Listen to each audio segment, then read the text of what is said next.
Get rid of those stupid bicycle lanes. Go ride your bikes on sidewalks. Close bike lanes. Put them on sidewalks. Why aren't the bikes on the sidewalk? Basically, bicycles belong back on the sidewalk. Use the sidewalk. We've accommodated the delusional long enough. Well, if you really want to cycle, then bike on the sidewalk. This is a really common idea. Is there any merit to it? Can we just tell cyclists to ride on the sidewalk or footpath and avoid all this stupid bike-specific infrastructure? We briefly covered this before in an old Bad Arguments Against Bike Lanes video early in the channel, but seeing it come up literally dozens of times recently tells us that it needs to be covered in more detail. Here's a bike path in our city. Can you see the problem with eliminating it and telling cyclists to use the sidewalk instead? Here's another bike path, maybe it'll be obvious now. That's right, the first problem is that sidewalks already have a use, pedestrians, including not just adults walking at a normal pace, but also wheelchairs, strollers, children, old people, and so on. Throwing cyclists into the mix can be a recipe for conflict and annoyance on both sides. Pedestrians will feel rushed or threatened, and cyclists will be annoyed at having to slow down and maneuver around. And all of that for what? Just so that cars can have even more space?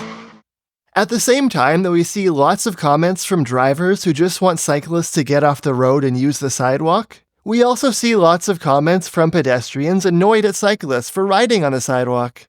A common complaint people have with cyclists is that they can't decide whether they're vehicles or pedestrians. Well, it's because they don't really fit in with either group. Pedestrians typically travel between 3 and 8 kilometers an hour. Cyclists usually travel 10 to 30 kilometers an hour, sometimes higher when going down hills. And drivers travel between 20 and 130 kilometers an hour, depending on the design of the road. The fundamentally different speed profiles of these three groups means that more often than not it makes sense to separate them, which means a sidewalk separate from the road and a bike path separate from both. Another problem with biking on the sidewalk is that sidewalks often have obstacles like utility poles, fire hydrants, road signs, bike parking sandwich board signs and chairs, benches and parking meters, scaffolding for construction, trees and other greenery, mailboxes, bus stops, transit signage and people waiting for the bus, compost, recycling, and garbage. At a certain point, obstacles become a problem for pedestrians too, but they're an even bigger problem for cyclists and other road users who travel at higher speeds, or who have a larger size and lower maneuverability. Again, bikes and other micromobility, including e-scooters and mobility scooters who often use bike lanes too, are somewhere in between pedestrians and cars when it comes to speed, size, and maneuverability. Let's say you're in a suburban area where sidewalks don't see that many pedestrians, and they're also surrounded by grass, so there aren't as many obstacles. Does biking on the sidewalk work there? It does work better, but there are still some problems. A typical bike path in our city meant for 2 directions of cycling traffic is about 3 meters or 10 feet wide. That's supposed to provide easy and safe passing and handle different types of bikes. Wider can still be better, especially with higher cycling volumes or snow, but 3 meters is a decent minimum width for a 2-way bike path. The problem is that most suburban sidewalks are half to 2/3 as wide as that. This one is 1.5 meters wide. Even if you assume no pedestrians, this isn't enough space for cyclists to comfortably pass and overtake each other. It's not impossible, but it's inconvenient, and it rules out any sort of cargo bike or bike trailer, or maybe even a mountain bike with wide handlebars. Some people will say, so what? Our suburb doesn't get a lot of cycling traffic, but this infrastructure inherently limits cycling volumes. You cannot have cycling volumes like this in an environment like this. It's the equivalent of a dirt road for cars that's narrow enough that you have to pull over to pass an oncoming vehicle. At this point, we have to separate out 2 levels of decision-making. If you're an individual biking somewhere in your suburb, and you have the choice between riding in traffic on a fast road and taking the sidewalk, you might very well choose the sidewalk as the lesser of 2 evils. We've definitely done this before, it's often the right choice. But if we're at the level of the city making policy, ride on the sidewalk is not acceptable or a good excuse to not build bike infrastructure. Another problem with biking on the sidewalk that you might not notice until you actually try it is that sidewalks can be bumpy, especially at faster speeds. They're made to be walked on more than rolled on, which is why we often see mobility scooters using bike lanes in our city. The fifth problem with telling cyclists to ride on the sidewalk is that it's illegal. Well, depending on where you live. It's illegal here in Quebec and every place we've lived, although some jurisdictions like Florida do allow it, and others allow it for children but not adults. If it's illegal where you live, that's yet another reason that your city can't promote it as a solution or alternative to bike lanes. Is there a way to make sidewalks work better for bikes? You can start by making them wider and smoother. Many suburbs here in Quebec create bike routes by replacing 1.5 meter wide sidewalks with 3 meter wide shared pathways intended for cyclists and pedestrians.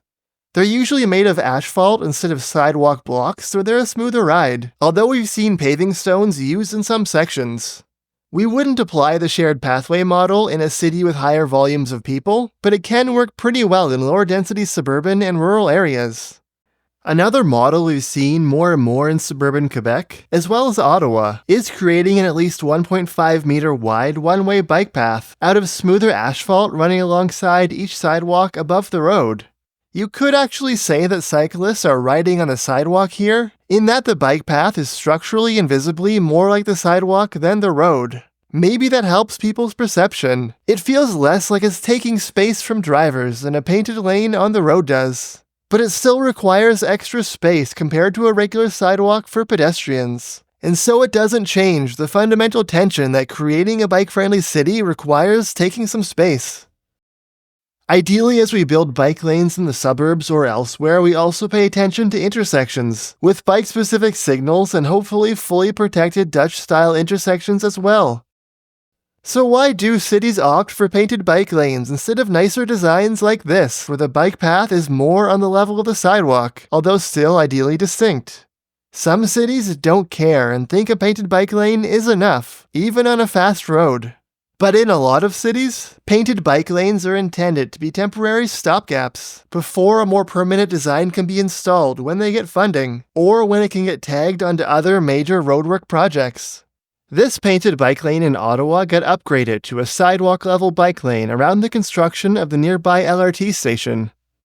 This section of Pacific Street in Vancouver was first installed with movable concrete blocks. That's actually pretty good protection for cyclists, but it still felt temporary, like road space was being stolen from cars. But then around 2016, a more permanent design was implemented, with nice 2 meter wide bike lanes that structurally and aesthetically feel more like the level of the sidewalk. To go back to the suggestion that bikes should just get on the sidewalk, sometimes this comes from people who are remembering back to biking on the sidewalk as a child, without realizing that it doesn't work as well and is usually illegal for adults.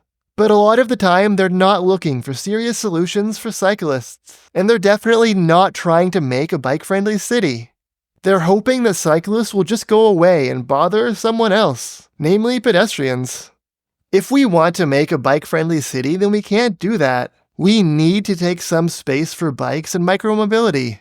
But if there's one lesson we can learn here, it's that permanent bike infrastructure designs that make a bike lane feel more like an extension of the sidewalk probably help reduce the perception that space was unfairly taken from cars. In suburban and rural areas, a shared pedestrian and cyclist pathway might be enough. In urban areas and other contexts that get higher volumes of people, you almost definitely want to separate out bikes from pedestrians. Hopefully, as more and more cities build permanent bike infrastructure using designs like this, that'll legitimize it as a normal and expected part of the road, just like sidewalks are in most places. Thanks for watching through to the end of the video. Don't forget to bike and subscribe. And a special thanks to our supporters on Patreon.